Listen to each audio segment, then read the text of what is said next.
Okay, welcome to my season premiere of my Religious Life video blog. So trust me about that, I have no clue whatsoever.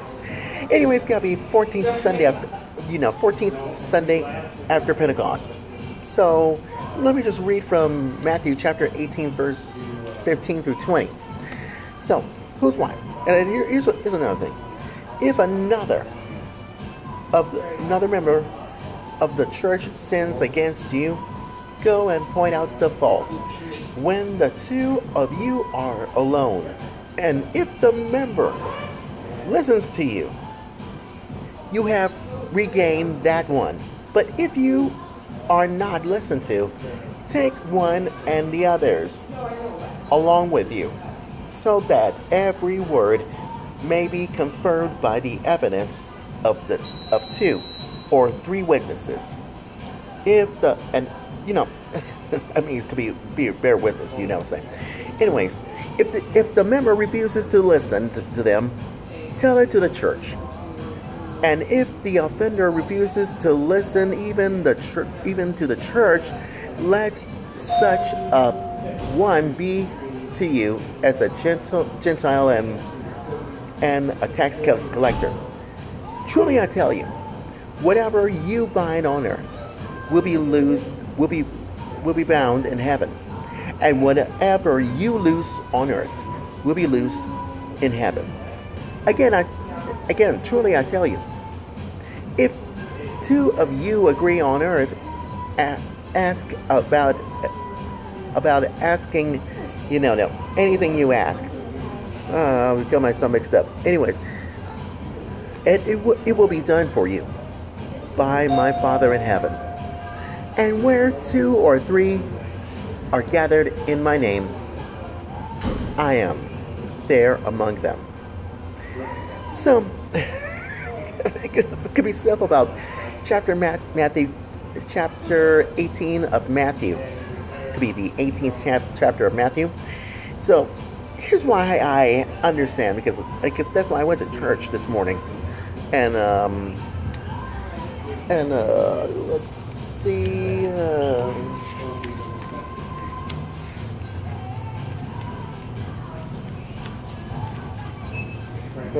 the Reverend Diane Pike. You know what that means? Reverend Diane Pike from St. Andrew's Episcopal Church. And I don't know what the priest. I don't know.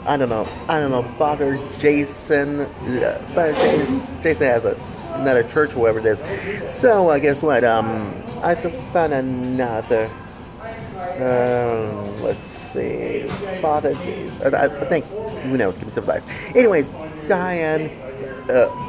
Reverend Diane Pike from St. Andrew's Episcopal Church has a huge message this morning at my church at 30th Belvedere, and I was who could be one or two there in everybody's name, so who knows, could be civilized. So that's why that's why this whole sermon could be a little bit of sense of humor and a little bit of serious inside. Yeah, Diane's sermon. And I have no clue whatsoever, so trust me about that. But Matthew chapter 18 says that Christ has been cautioned his disciples not to give offenses. And when it comes to this, guess what? It directs them what they must do in case of offenses given them, and which to be understood either of personal injuries. And then these directions are extended for the preserving of the peace of the church. That's why Reverend Pike says, "The peace be always with you and also with you." So that's why passing along the peace, whether if I'm a Christian, Episcopalian, conservative like me, and if I visit other churches Catholic churches or Presbyterian churches or Lutheran church could be, pass along the peace or whatever it is. This is what happens. It happens because the peace of the church makes sense, a lot of sense, or of public scandals like this, and then they are extended for the preserving of the purity and beauty of the church. Let's consider this. Consider it both ways. In two things. Let's consider two things. One, here it is. Let us apply it to the quarrels that happens upon any account among Christians, and if thy brother trespassed against thee, well, guess what? Quote this from 1 Corinthians chapter 8, verse 12 says, by grieving thy soul.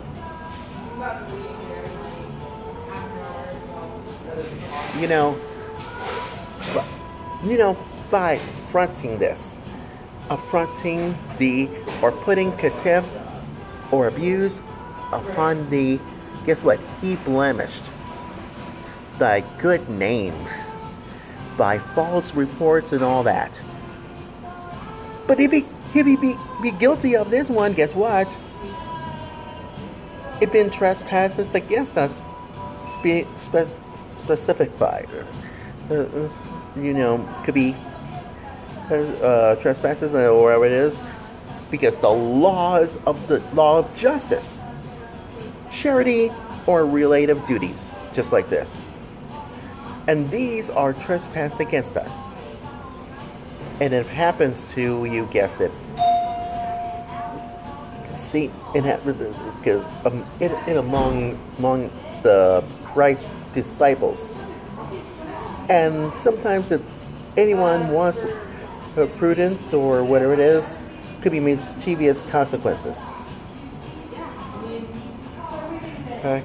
So, could have been recognizing this. That's one.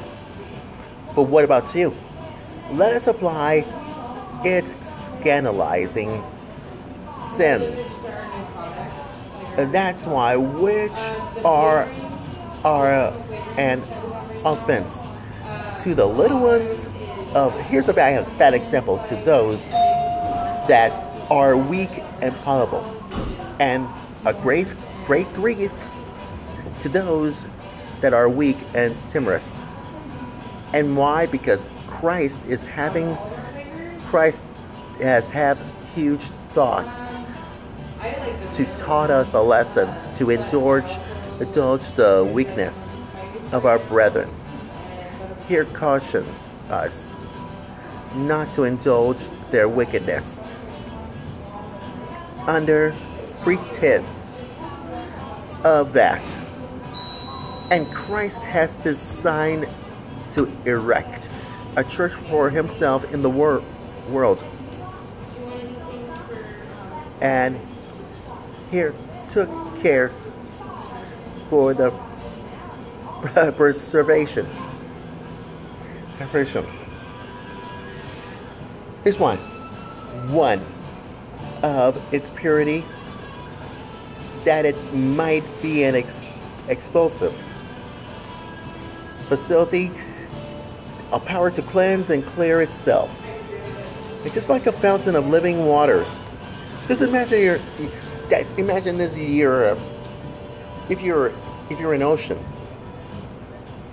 and I'm not talking about hurricane or whatever it is. Stay away from this. If you're in ocean, if you sit on the beach, reflecting about the fountain of living waters, then it's necessary to, you guessed it, as long as the net of the gospel brings up both good fish and bad fish. Sounds simple to you? Now, of its peace and order, that every member may know his place and duty, and the purity, you guessed it, may it be to preserved in a regular way and continuously.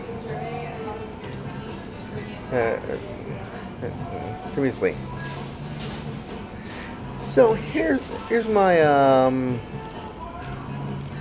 here's my final words are. Here's my final words. Because here's why. Because but two or three are met together. You know what that means. Christ is among them. And this is an encouragement to the meeting of a few. And when it comes to this, first. You remember this? First. Take for instance, first. Could be a choice. And besides the secret worship performed in a particular person and the public services of the whole congregation. You know what that means. The congregation knows it. And there be occasionally sometimes in occasions, sometimes two or three are gathered in his name to come together, and either for a mutual assistance in conference or in joint assistance in prayer, not a contempt of public worship, but in concurrence with, and there Christ will be present.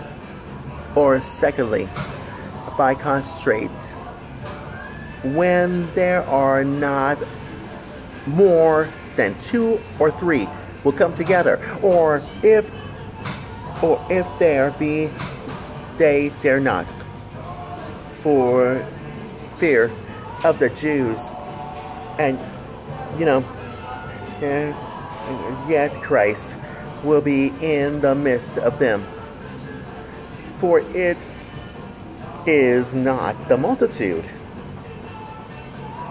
but the faith and sincere devotion. And what about the worshipers? Well, that invites the presence of Christ.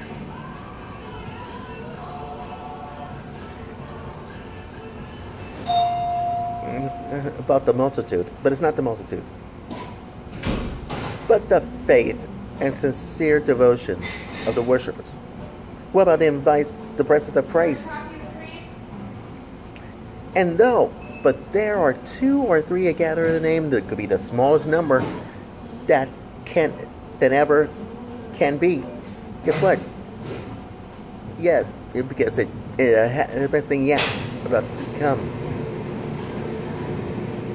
And you know why? Because if Christ makes one of them, then who is the principal one? Yeah, you guessed it. Yeah, that could be one. Who knows? So the moral of this political life. So the moral of this season premiere, of my religious life